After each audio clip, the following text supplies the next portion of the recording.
We knew this was going to be a very different game from the opening game, and I have to give a lot of credit to the Philippines. I think they made it very difficult for us. They've done a really good preparation work going into this game.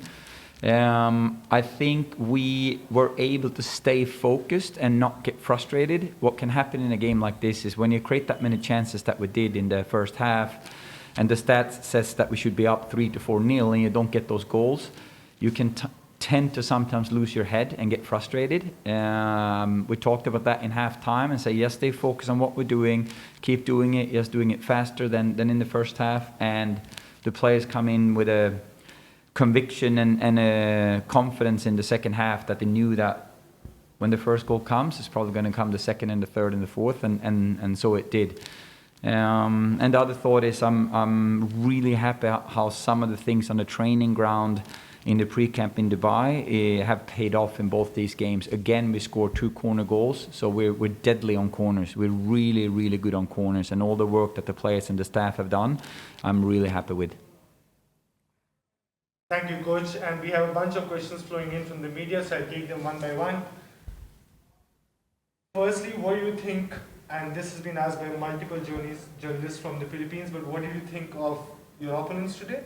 And did their performance in the first half surprise you?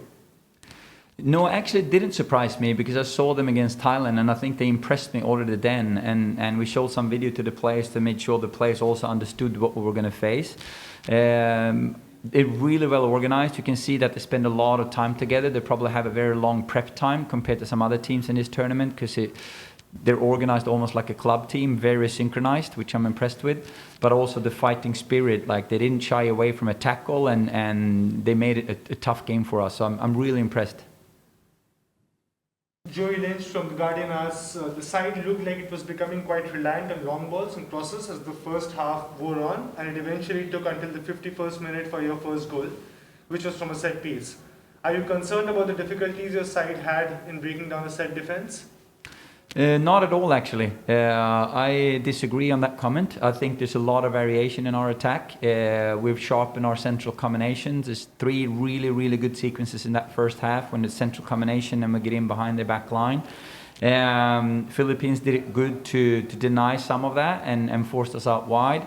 But set pieces is a huge part of it. So instead of looking at a set piece as a negative way of scoring, we actually said that might be one of the #1 tools to win a Nation Cup. And the way we attack, we create a lot of corners, because getting around the corners on the outside and get end line, it's going to be a lot of blocked crosses and such, and that gives us set plays, and we know we are deadly on those ones. So I actually think the variation in our attack, we could have scored a couple of goals from central combination in the second half as well, when Sam was in 1-on-1 with the keeper, for example. Mary was in 1-on-1 with the keeper, and it's more so that I'm impressed of the Philippines defense than concerned about our attack, because like I said, the stats said that we should be up 3 to 4-0 in the first half. We just didn't put them away. We didn't convert the chances.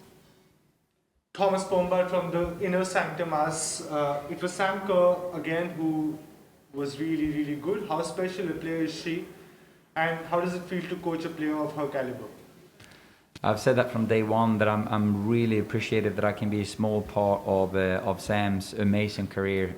She's an amazing player, but maybe more so an amazing captain and an amazing person. It's a privilege to work with her every day. Not to reveal what she said in halftime, but it's not just me talking in halftime, it's her as a captain as well, and she's leading this team in such an impressive way that I'm just thankful to get the chance to work with her. Nick Giovanno from the NCN Newswire asks, what was the rationale behind playing Van Egmond playing deeper? Say that again? What was the rationale behind Van Egmond playing deeper today? Well, first of all, I have to say that Claire Wheeler was fantastic in opening game as a holding midfielder, the way she dictated the game and controlled the game. We have a long tournament, it's not just about one game. We have different tools to use in different games, and we knew that the Philippines was going to kick long a lot. They never play out from the back. They take minimum risks in the build-up, and they're going to go long a lot. So we wanted to have EVE's aerial presence, and I think she was dominating in the air in there today. And then also the other thing is we knew it was going to be very, very compact in the central areas, and we wanted to have EVE's long-range passing.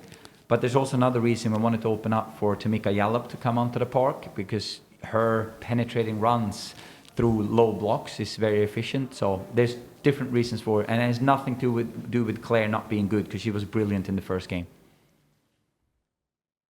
And a few Indian journalists have asked coach about what happened with the Indian team yesterday, and if you would like to give a comment on that, and if it at all affects your team and their mindset for the rest of the tournament. Well, first of all, I obviously feel sorry for a team that things happens like that. I really feel for them. What we've said going into this tournament, and actually for a year now, operating under COVID protocol, is to say that whatever happens outside of our circle, we need to stay focused and control our controllables. Whether it's a team being out of the tournament, or whether it's weather conditions, or whether it's other rules that we need to follow, we need to control our controllables and do that best we can. So again, I really feel for them, of course, being a home nation and everything in this tournament. But whatever happens outside of our circle, we also need to look in and focus on what we can control. We have time for 2 more questions, so I'll culminate this media interaction after that. The first one that I'm taking is from Ruben Terrado, who's from the Philippines. He asks, what do you think of the move from the Philippines FA to hire Coach Allen after his successful stint with the Matildas? And is this a step in the right direction for their program?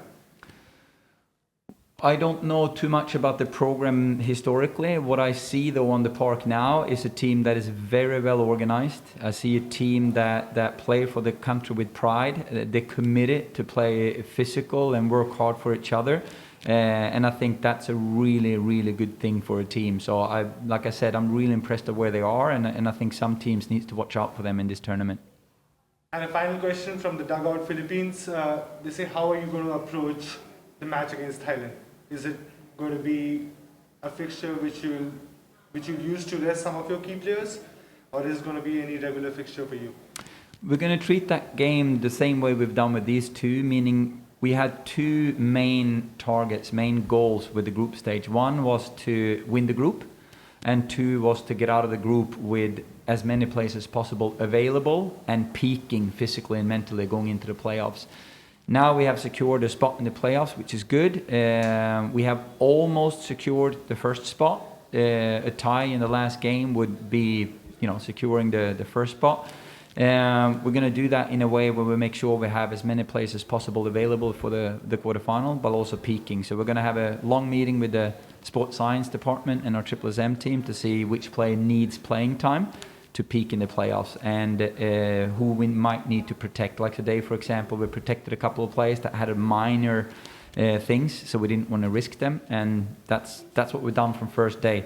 But we take this tournament really seriously, and every game matters. So, and I think everyone has seen that now with the 2 lineups and the what we've done in the first 2 games.